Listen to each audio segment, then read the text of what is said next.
नमस्कार, स्वागत है आप सभी का। आप सभी अच्छे होंगे। यूपी ट्रिपल एससी मुख्य सेविका भर्ती को लेकर के बात करेंगे। यहाँ पर आरटीआई रिप्लाई का जो डाटा हमने आप सभी को दिखाया था वो डाटा सही है। आप सभी को समझने में थोड़ा सा उसमें दिक्कत हो रही होगी, तो यहाँ पर आपको बताएंगे कि वो डाटा कैसे सही है।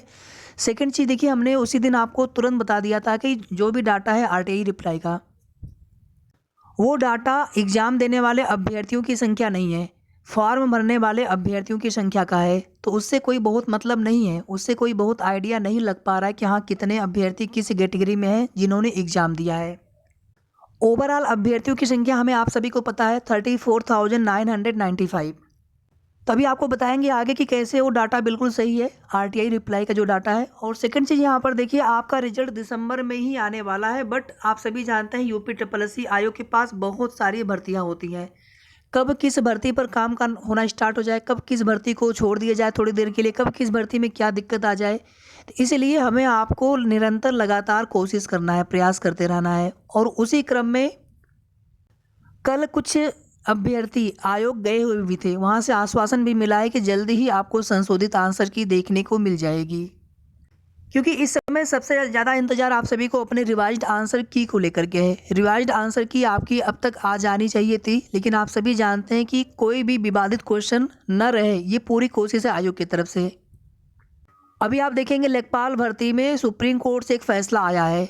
सोचिए, हाई कोर्ट सिंगल बेंच से ऑर्डर आता है अभ्यर्थियों के पक्ष में, डिवीजन बेंच से आयोग जीतते हैं, और फाइनली सुप्रीम कोर्ट से फिर से याची पक्ष यानी अभ्यर्थियों की जीत होती है। फिर से जो आंसर आयोग ने माना था उस आंसर को चेंज करना पड़ रहा है, दूसरा ऑप्शन उसमें माना गया है। सुप्रीम कोर्ट की तरफ से फैसला आ चुका है, यानी कि अब उन अभ्यर्थियों की अतिरिक्त सूची जारी करके जो नए अभ्यर्थी आएंगे उनकी भी डीबी करवानी पड़ेगी। इतना ही नहीं, जिन अभ्यर्थियों के नंबर पहले ज़्यादा थे उनके नंबर कम हो जाएंगे। अब वो प्रश्न गलत होने की वजह से उनके, यही वजह है कि आपकी भर्ती में आयोग पूरी कोशिश कर रहे हैं कि कोई भी ऐसा प्रश्न न रहे जिसमें कोई विवाद हो। जो भी ऑफिशियल संशोधित आंसर की आपके लिए जारी की जाए वो पूरी तरह से बिल्कुल सही हो, कोई विवाद उसमें न हो। इसी वजह से थोड़ा सा समय लग रहा है, बट आप लोग निराश मत होइए, हम लोग कोशिश कर रहे हैं जल्दी ही आपकी रिवाइज्ड आंसर की भी आएगी और दिसंबर में ही आपका रिजल्ट आ जाए, इसके लिए हम लोग पूरी कोशिश कर रहे हैं।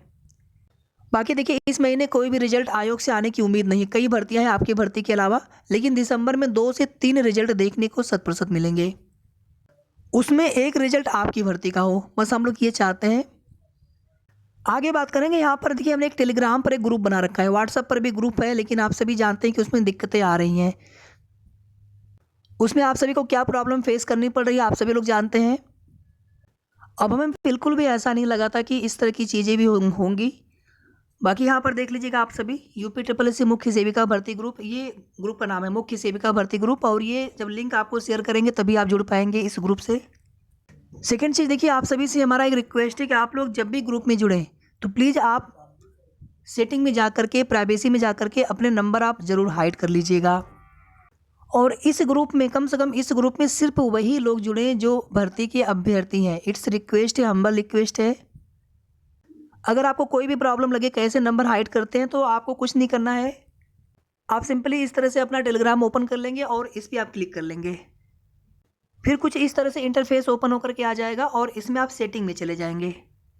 सेटिंग में जाने के बाद आपको यहाँ पर नीचे ये वाला इंटरफेस दिख जाएगा। इस इंटरफेस में ये वाला ऑप्शन दिख जाएगा, प्राइवेसी एंड सिक्योरिटी का, तो आप इस पर क्लिक करिएगा। इसके बाद तो फिर इस तरह से इंटरफेस ओपन हो जाएगा। प्राइवेसी एंड सिक्योरिटी पर ओपन करने के बाद यहाँ पर फिर आपको आना होगा प्राइवेसी वाले में, यानी फ़ोन नंबर यहाँ पे लिखा है ना एवरीबॉडी, तो इसी को हम लोग क्या करेंगे, नोबडी कर लेंगे, यानी फ़ोन नंबर किसी को भी शो ना हो आपका। बाकी आपको कुछ और सेटिंग करना हो तो आप कर सकते हैं, लास्ट सीन छुपाना हो, ऑनलाइन छिपाना हो, ठीक है। हमें यहाँ पर फ़ोन नंबर से मतलब है, मैं नहीं चाहता हूँ कि आप में से किसी का भी फ़ोन नंबर ग्रुप में सब लोग देखें, क्योंकि व्हाट्सएप ग्रुप पे यही समस्या आ रही है। और हमने ऐसा कभी नहीं सोचा था कि इस तरह की भी चीज़ें होंगी।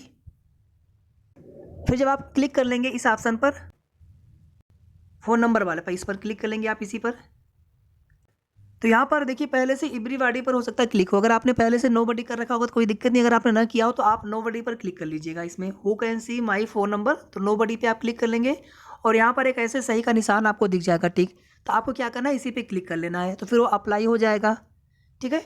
तो प्लीज़ आप सभी इतना काम कर लीजिएगा। बाकी अगर आपको ना करना हो हाइड, वो आपकी इच्छा है।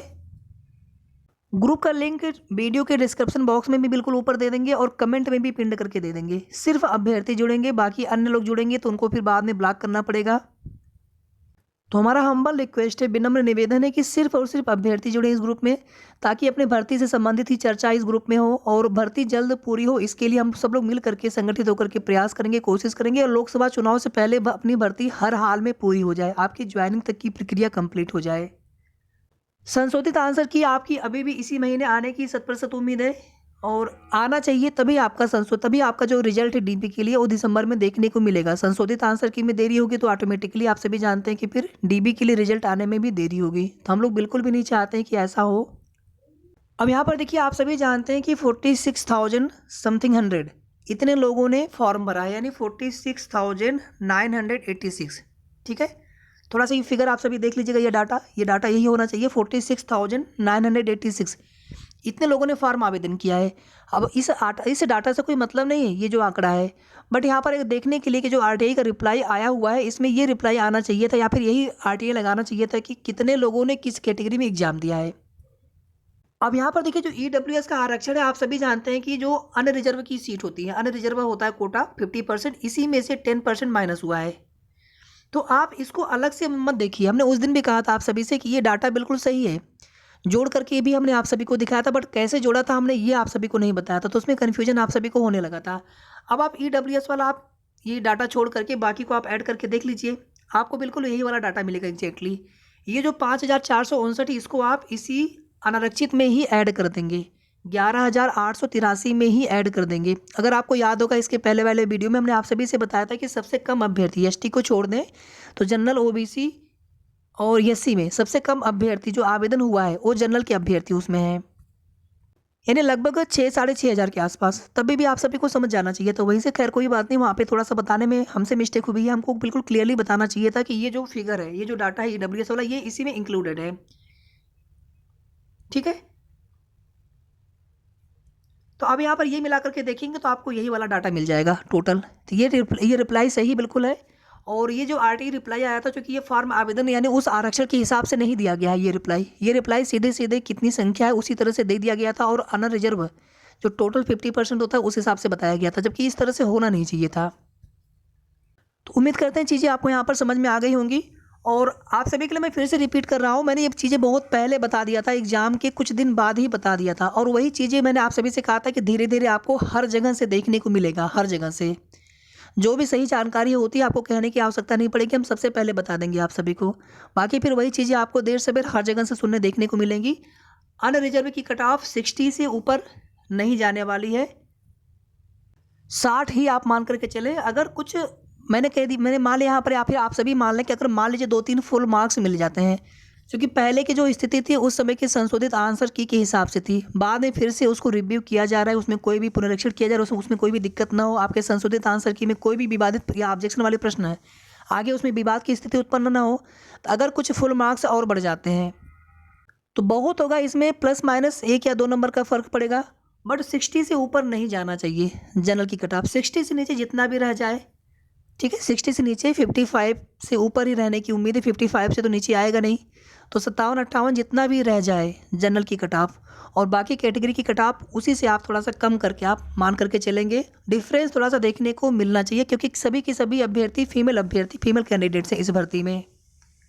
बाकी हम आप सभी को कैटेगरी वाइज भी कट ऑफ बताने की पूरी कोशिश करेंगे।